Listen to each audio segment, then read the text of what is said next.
Hey ho Pop gengs.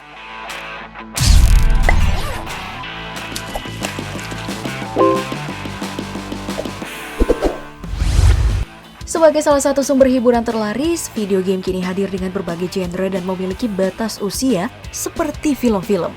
Mulai yang dikhususkan untuk semua kalangan, hingga hanya untuk orang dewasa. Layaknya film, video game juga mendapatkan larangan edar di beberapa negara. Alasannya sih beragam, mulai dari yang masuk akal sampai yang nyeleneh abis. Contohnya ada di video berikut ini, game yang dilarang di beberapa negara karena alasan yang aneh.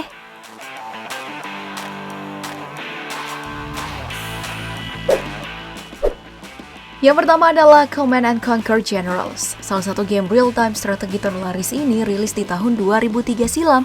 Dalam game ini, sang player akan bertindak sebagai seorang jenderal yang akan memilih negara antara Amerika dan Cina yang sedang bersekutu untuk melawan organisasi teroris. Nah, sayangnya, tema game ini gak lulus sensor di Cina dan mendapat larangan edar. Alasan utamanya ya karena pihak Cina gak terima dong digambarkan sebagai negara yang menggunakan serangan nuklir saat perang. Ya meskipun gitu, gak sedikit orang yang menganggap kalau penolakan Cina karena gambaran pertemanannya dengan Amerika Serikat di dalam game malah berbanding terbalik dengan dunia nyata.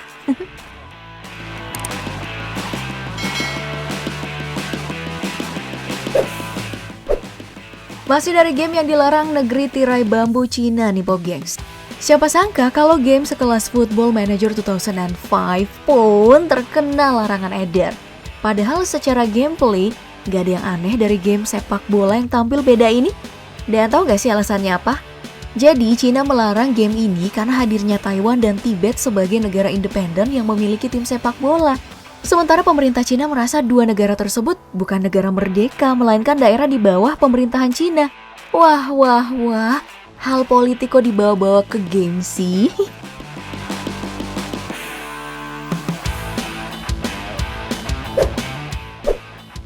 Oke, berikutnya masih dari game bertajuk olahraga, tepatnya EA Sport MMA.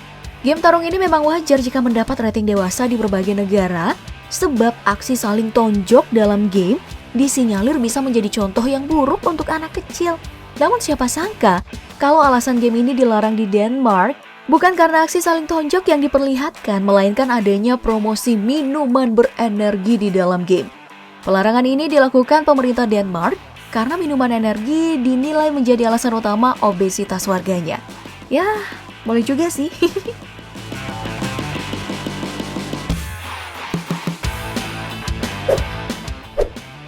Selanjutnya datang dari game bernama The Darkness. Sesuai judulnya, game yang memiliki gameplay yang terbilang sadis ini terlihat cukup gelap ketika dimainkan. Di Singapura, game yang rilis tahun 2007 ini ya dilarang karena mengandung konten sadis yang gak boleh dimainkan sama anak-anak. Anehnya, versi game yang dilarang hanya untuk konsol Xbox One, dan untuk The Darkness versi PlayStation 3 tetap bisa dimainkan dengan bebas. Nah, karena keanehan ini, banyak gamer Singapura menyangka kalau alasan The Darkness dilarang hanya masalah perang dagang Asia dan Amerika, di mana Singapura berpihak pada PlayStation milik Asia.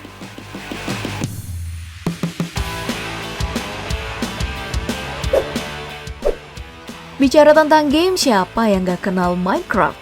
Rasanya game sejuta umat ini udah viral semenjak peluncurannya di tahun 2009 lalu, karena bisa diterima semua kalangan sekaligus mengasah kecerdasan orang dalam membangun sebuah tempat. Namun siapa sangka kalau game ini malah mendapat larangan edar loh di Turki. Menurut pemerintah Turki, game Minecraft ini mengandung banyak unsur kekerasan untuk game dengan kategori family friendly. Mulai dari membunuh hewan, monster dan juga merusak alam untuk bertahan hidup. Nah, masalahnya, hal ini hanya berlaku untuk Minecraft yang grafiknya pun gak bagus-bagus amat. Padahal nih ya, masih banyak game lain yang mengandung kekerasan lebih parah dan tidak dilarang di Turki. Emang kelihatan pelin-pelan banget ya.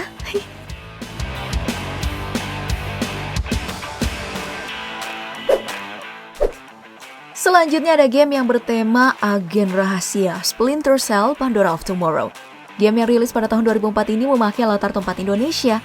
Sang pemain utama akan bermain sebagai agen Amerika yang melawan pasukan anti-separatis Indonesia di wilayah Timur Timur. Nah, pada gameplaynya, tema pemerintahan juga korupsi menjadi citra utama Indonesia pada game karya Ubisoft ini. Nah, seakan merasa baper, pemerintah Indonesia melarang game ini masuk dan beredar di Indonesia karena dianggap menjelek-jelekan Indonesia dan mendukung pemberontakan separatis yang terjadi di Indonesia.